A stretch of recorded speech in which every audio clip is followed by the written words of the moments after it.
या नवीन आणि रंजक अशा ऐतिहासिक विश्लेषणामध्ये सर्वांचे स्वागत आहे.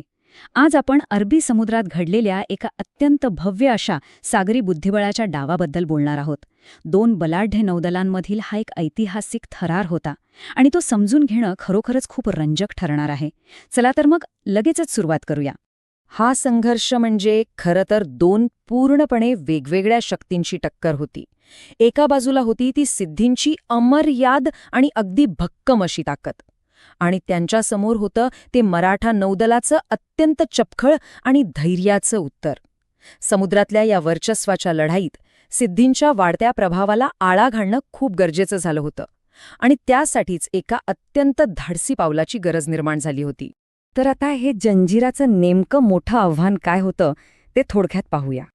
बघा, सिद्धी हे जंजिऱ्यासारख्या अक्षरशः अभेद्य अशा किल्ल्यावर राज्य करत होते, आणि यामुळे मराठा साम्राज्याच्या विस्तारासाठी ते एक खूप मोठं आव्हान बनले होते. किनारपट्टी सुरक्षित ठेवायची असेल तर सिद्धींच्या हालचालींवर सतत आणि अगदी बारकाईने नजर ठेवणं तेव्हा भागच होतं.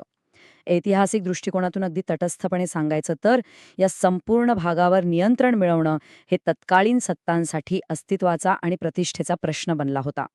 आणि याच आव्हानाला उत्तर म्हणून उभा राहिला तो शिवाजी महाराजांचा अत्यंत कल्पक असा जलदुर्ग, म्हणजेच पद्मदुर्ग. हा किल्ला रायगड जिल्ह्यातल्या मुरुडजवळ समुद्रात एका बेटावर उभारण्यात आला. साल होतं 1676च्या सुमारास. आता हे वर्ष आणि ही वेळ खूप महत्वाची आहे बरं का, कारण यातून आपल्याला या जलदुर्गाच्या उभारणीची गती आणि तत्कालीन धोरणात्मक तातडी लक्षात येते. विचार करा, अत्यंत कमी वेळेत तेही थेट समुद्राच्या मध्यभागी असा भक्कम किल्ला उभारणं हे नक्कीच काही सोपं काम नव्हतं. मग हा किल्ला बांधण्यामागची मुख्य उद्दिष्टे काय होती? तर यातला सर्वात महत्त्वाचा मुद्दा हा आहे की याची अत्यंत स्पष्ट अशी काही उद्दिष्टे होती. एक म्हणजे सिद्धींच्या सत्तेवर आणि त्यांच्या समुद्रातल्या हालचालींवर नियंत्रण मिळवणं. दुसरं, मराठा नौदलाचा पाया अधिक भक्कम करणं. आणि सर्वात महत्त्वाचं म्हणजे आपल्या कोकण किनारपट्टीचं शत्रूंपासून संरक्षण करणं.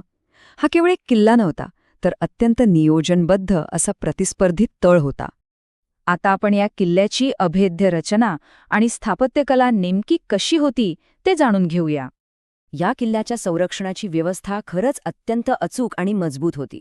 समुद्राच्या प्रचंड लाटांना वर्षानुवर्षे तोंड देणाऱ्या भक्कम दगडी भिंती, सभोवतालच्या प्रत्येक हालचालीवर लक्ष ठेवण्यासाठी उभारलेले अनेक उंच बुरुज, आणि आतमध्ये सैनिकांना राहण्यासाठी तसेच धान्य आणि इतर युद्धसामग्री साठवण्यासाठी केलेली उत्तम सोय.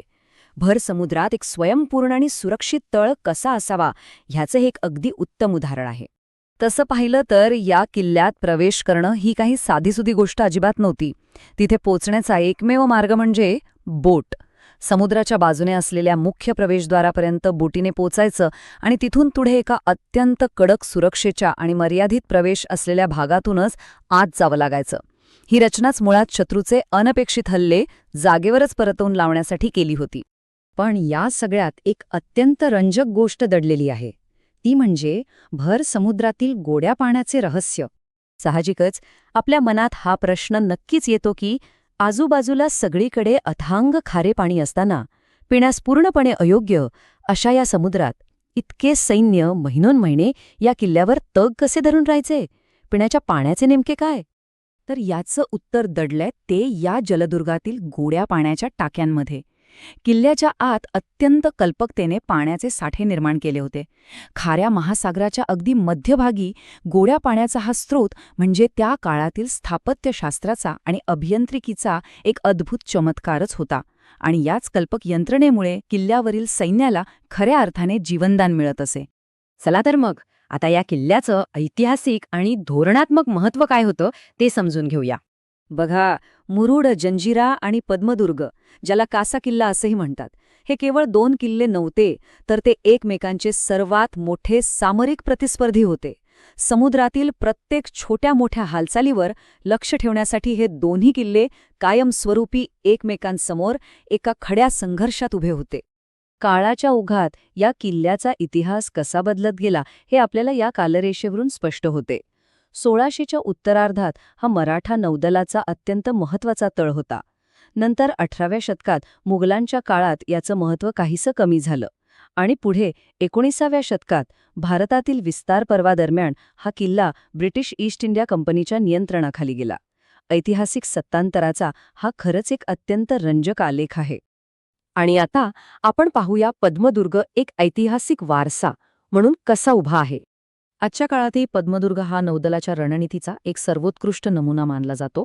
सुरक्षिततेच्या कारणास्तव सध्या सर्वसामान्यांसाठी तिथे प्रवेश थोडा मर्यादित असला तरी मुरुडहून बोटीने जाताना बाहेरून आपल्याला याचं अतिशय भव्य दर्शन घेता येतं. छत्रपती शिवाजी महाराजांच्या सागरी दूरदृष्टीचे हे एक जिवंत स्मारक आहे आणि आजही ते जगभरातील इतिहासप्रेमींना आपल्याकडे आकर्षित करतं. आता शेवटी विचार करण्यासारखी गोष्ट ही आहे की समुद्रातल्या दगडांचा एक छोटासा खडा पहारेकरी संपूर्ण नौदलाचा इतिहास कसा काय बदलू शकतो, याचं पद्मदुर्ग हे एक उत्तम आणि जिवंत उदाहरण आहे. हा प्रश्न नक्कीच आपल्याला विचार करायला लावणार आहे. मला खात्री आहे की या विश्लेषणामधून हा रंजक इतिहास तुम्हाला समजला असेल आणि इतिहासाचा असाच शोध घेण्याची प्रेरणा यातून आपल्याला नक्कीच मिळेल.